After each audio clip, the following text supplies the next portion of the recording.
में मेरा नमन। ये ऐतिहासिक जगह पूरे कामा विधानसभा क्षेत्र की जो लाल दरवाजा चौक के नाम से जानी जाती है, इस जगह उपस्थित सभी सरदारी हिंदू मुसलमान सभी समाज के लोगों की, उन सबको अपना मैं नमन करता हूँ, सलाम करता हूँ, राम राम करता हूँ।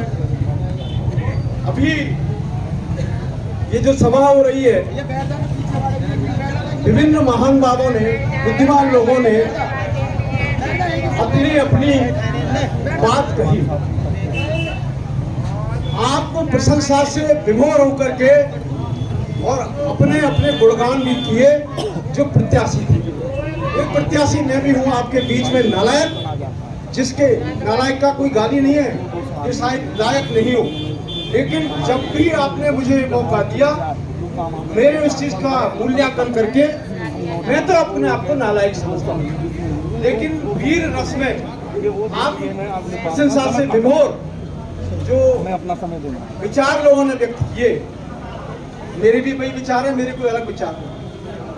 अलग विचार कमल भाई की तरफ से मेरे हो सकते थे यदि इस दलदल में मैं भी नहीं फंसा हूँ। मैं भी इस दलदल में फंसा हुआ हूं।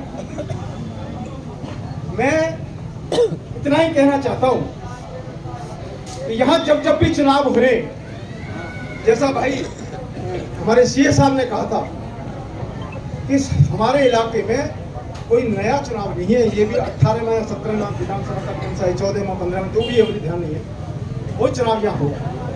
और शुरू से ही चौधरी इब्राहिम से लेकर के नत्थी सिंह कलेक्टर से लेकर के, जिसको हम सुनते आए हैं, तब से लेकर के यहाँ चुनाव होते रहे।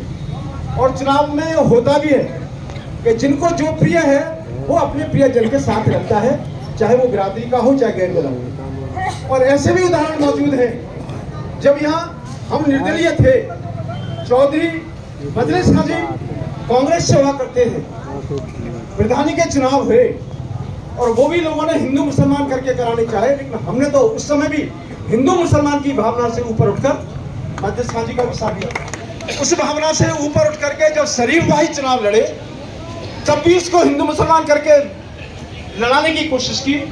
हमने तो उस समय भी नालायक की गए हैं कि हमने उस समय भी मुसलमान भाई हमारे शरीफ का साथ दिया। वो शरीफ मैंने नहीं, आप सब लोगों ने दिया, और आप सब ने उस दरार को पाटने की कोशिश उस समय भी की जो हिंदू मुसलमान के भाईचारे को बांटने के लिए इस क्षेत्र में की गई। उसके बाद यहाँ बाहरी लोगों का आगमन हो गया, और वो बाहरी लोगों का आगमन कब हुआ? जब इस कामा का बेटा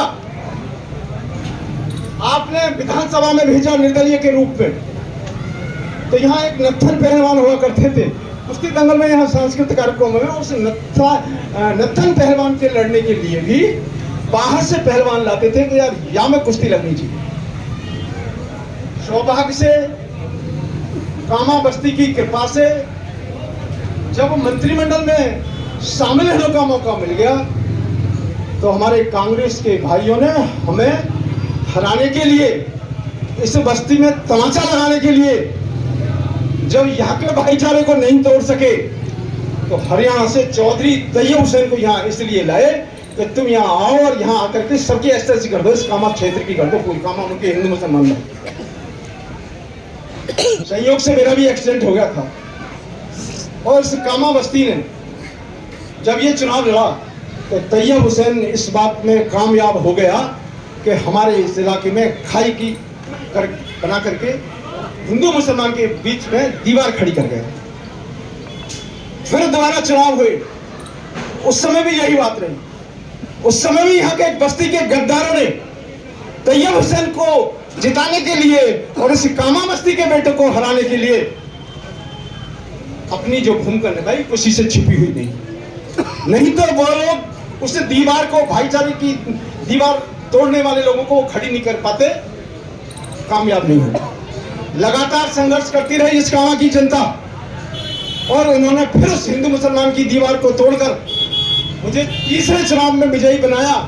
वो जनता जीती, और उस जीत को भी दिलाने में हमारे इस इलाके के मेरे भाइयों का ही हाथ था, जिन्होंने इस जीत को कामयाब किया। मैं ये बात कहता हूँ, ये चुनाव तो होते रहते हैं, एमएलए बनते रहते हैं, जीतते रहते हैं, हारते रहते हैं। मेरी इच्छा है कि इस इलाके की जो तकदीर बिगड़ी हुई है, इसको संभालने का काम हिंदू मुसलमान और सभी नौजवान बुजुर्गों को मिल करके करना है।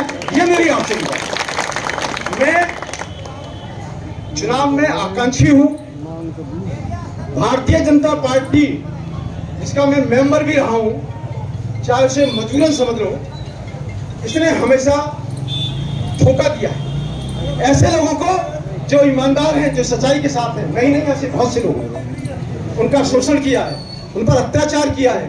भोले भाले लोग जो इस इलाके में लूटे जाते हैं कांग्रेस के द्वारा, उसमें भी साझेदारी बीजेपी के लोगों की होती रही है। और जब मैंने इस बात को पार्टी में भी उठाया है, तो मुझे पार्टी में अछूत घोषित करके मीटिंगों में भी आने के लिए रोका गया था।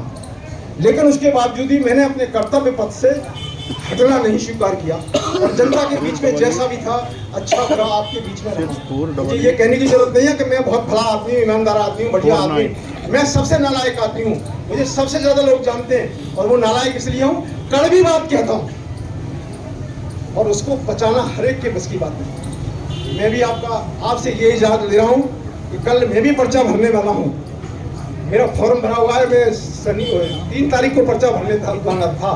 लेकिन जब इस तरह की चर्चाएं होने लगी कि इस इलाके को बचाने की बात है, मैंने पहला एक बार जब संकल्प यात्रा थी तो गणाधान में भी कहा कि इस इलाके को बचाने के लिए यदि तुम मेरी त्याग की बात कहते हो, मेरा बलिदान की बात कहते हो, मैं बलिदान करने को तैयार हूँ। मेरा कोई शौक एमएलए बनने का नहीं है।